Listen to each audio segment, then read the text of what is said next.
ఈరోజు నాకు 2 షాకులు తగిలాయనమాట. అవేంటంటే, నా హస్బెండ్ ఇంటికి రాగానే, "ఏంటే చికెన్ స్మెల్ వస్తుంది" అని అడిగారు.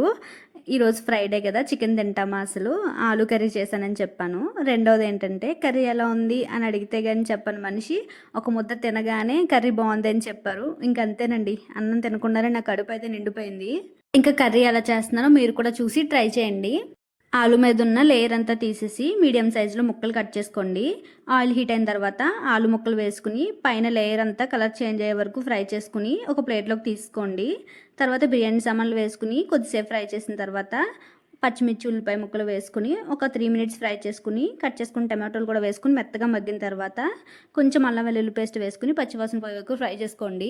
తర్వాత రుచికి సరిపడా కారం, ఉప్పు, ధనియా పౌడర్ అలానే గరం మసాలా పౌడర్ వేసుకుని హై ఫ్లేమ్లో ఒక 2 మినిట్స్ టాస్ చేసి సరిపడిన వాటర్ వేసుకుని హై ఫ్లేమ్లో ఒక్కసారి మరిగిన తర్వాత ఆలు ముక్కలను కూడా వేసేసుకుని ఇంకా మూత పెట్టి మగ్గనిచ్చేయండి. ఒక 10 నిమిషాల తర్వాత మూత తీసి చూస్తే దగ్గరికి అయిపోయి ఉంటుంది. ఇంకా లాస్ట్లో కొంచెం కొత్తిమీర అలానే కరివేపాకు వేసుకుని ఒకసారి కలిపేసుకుని ఇంకా సర్వ్ చేసుకోవడమే. ఒకసారి ట్రై చేసి ఎలా వచ్చిందో కమెంట్ చేయండి. వీడియో నచ్చితే లైక్ చేయండి. అలానే ఛానల్ని సబ్స్క్రైబ్ చేసుకోవడం మర్చిపోకండి.